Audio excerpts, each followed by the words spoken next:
नगर आयुक्त, डीएम और सीओ तीनों कान खोल के सुन लीजिए। फिर मैं बता रहा हूँ कि आप धर्मचंद राका का कागजात जांच कीजिए, पप्पी घोष का बात जांच कीजिए, आप जो है रामबालक राय का जांच कीजिए, आप गंगादास परमानंद गुप्ता का जांच कीजिए, पूरा घोष का जांच कीजिए कि आप क्यों कौन बाप का जमीन में बैठे हैं और आपको कौन बाप दिया है। हम लोग जनता आपको तनख्वाह देते हैं, जब तनख्वाह भी दे सकते हैं तो फिर समझ लीजिए कि चुत्तर भी फुलाएंगे।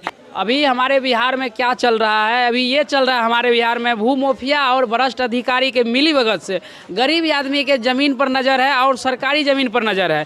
जहाँ सरकारी ज़मीन मिलता है सरकारी ज़मीन बेच दो, जहाँ गरीब लोग के जिसके पास शिक्षा का अभाव है उसकी ज़मीन बेच दो। अभी हमारे बिहार में यही चल रहा है। वही एक मैटर अभी ठाकुर जी बताएंगे, अशोक ठाकुर जी।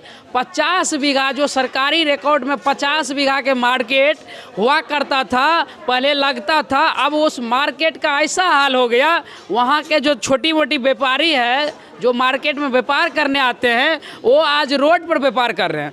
आखिर 50 बीघा जब सरकारी ज़मीन है तो इस स्थिति में कैसा हो गया कि आज जो छोटे मोटे व्यापार है उसको रोड पर व्यापार करना पड़ रहा है। आखिर 50 बीघा ज़मीन गया कहाँ, यही हमारे बिहार में अभी चल रहा है। उसी के बारे में अशोक ठाकुर जी हैं, आज उजागर करेंगे। 50 बीघा सरकारी ज़मीन का गमन करने के आरोप में कुछ अधिकारी का भी नाम लेंगे, कुछ बड़े बड़े नाम हैं जो भूमाफिया है उसका भी नाम लेंगे। अशोक ठाकुर जी आज ने आप बोले कि 50 बीघा सरकारी ज़मीन को गमन करने के उजागर करेंगे हम, इसमें क्या सच्चाई है बताइए बिहार के लोगों को। देखिए, सबसे पहला सवाल है मेरा नगर आयुक्त से, नगर निगम से, कि आप जो है सर्वे करवाए हैं, आपके पास सर्वे कराने का आधार क्या है। और खोस्कीबाग हाट 50 बीघा ज़मीन बताया जा रहा है, तो वो 50 बीघा ज़मीन गया कहाँ और वो ज़मीन को किस तरह से दूसरे रसूखदार लोगों पर जमाबंदी खोल के हस्तांतरण किया गया है ना।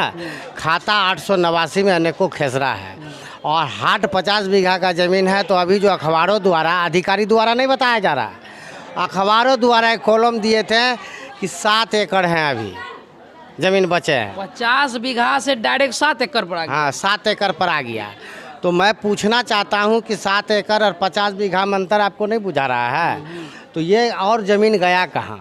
और वो और ज़मीन जो है अपना निजी हटिया के अंदर में सरकारी ज़मीन पर अपना मॉल, अपना घर, अपना व्यवसाय मैंने जो खोल लिए हैं, अतिक्रमण किए हैं, उनको जांच करने के बजाय हम लिखित भी दिए 12/10/2019 का आवेदन जांच कीजिए कि सरकारी ज़मीन इतना जो है मार्केट का कौन ही किया है।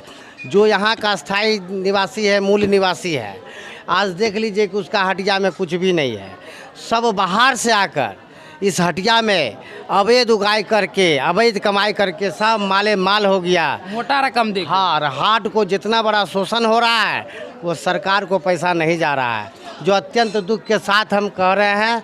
हाँ, इसकी जांच करें। अगर जांच नहीं करते हैं तो मैं यही जानूंगा कि आपका नगर निगम का नगर आयुक्त, हाँ, जितना अधिकारी पदाधिकारी साहब और डीएम साहब और सीओ साहब और थाना प्रभारी, ये सब दोषी माने जाएंगे और इसमें हिस्सेदार माना जाएगा।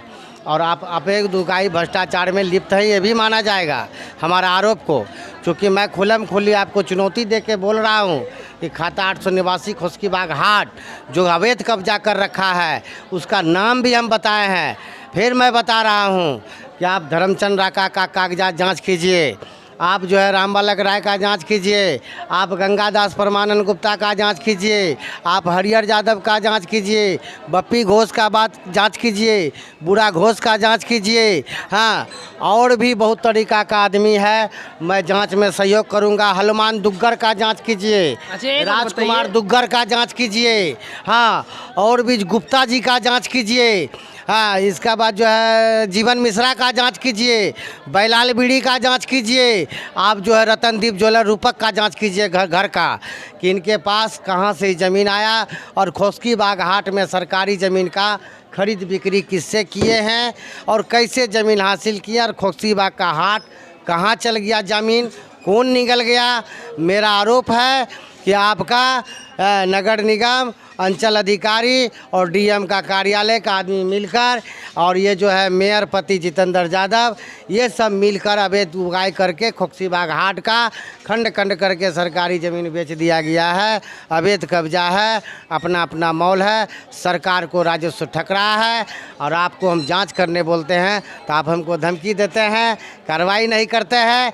तो मैं कह देना चाहता हूं नगर आयुक्त को कि अगर आप 15 दिन के अंदर आप खोकसीबाग हाट का ज़मीन नापी करवाकर खाली करने का प्रक्रिया नहीं करेंगे, सरकारी ज़मीन नहीं बचाएंगे, तो मैं अशोक ठाकुर आप अधिकारी पदाधिकारी को चुनौती दे रहा हूं। नगर आयुक्त, डीएम और सीओ तीनों कान खोल के सुन लीजिए कि आपको हम लोग भारी मात्रा में आकर आपके कार्यालय में ताला लगाएंगे और आपसे भी ज़मीन का कागजात का मांग करेंगे कि आप कौन बाप का ज़मीन में बैठे हैं और आपको कौन बाप दिया है ना।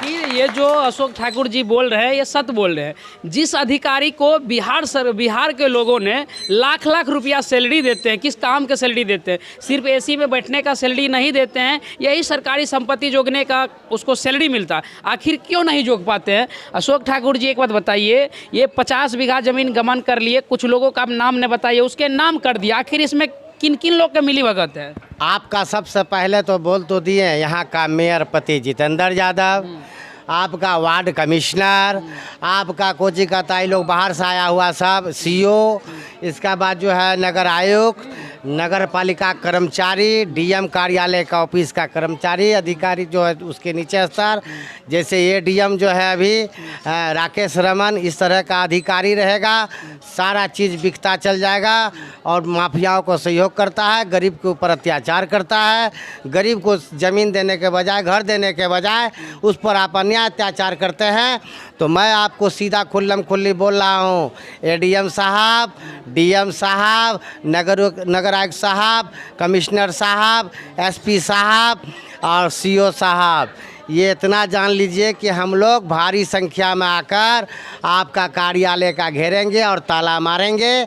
आपका भी कार्यालय का कागज़ देना होगा और बताना होगा आपको ज़मीन कैसे प्राप्त है। और खोकसीबाग हाट का ज़मीन आकर यदि कार्रवाई करिएगा नहीं माफिया पर और खाली नहीं कराइएगा, अतिक्रमण मुक्त नहीं कराइएगा और सरकार नियमावली पर नहीं आइएगा, तो फिर हम लोग जनता आपको तनख्वाह देते हैं।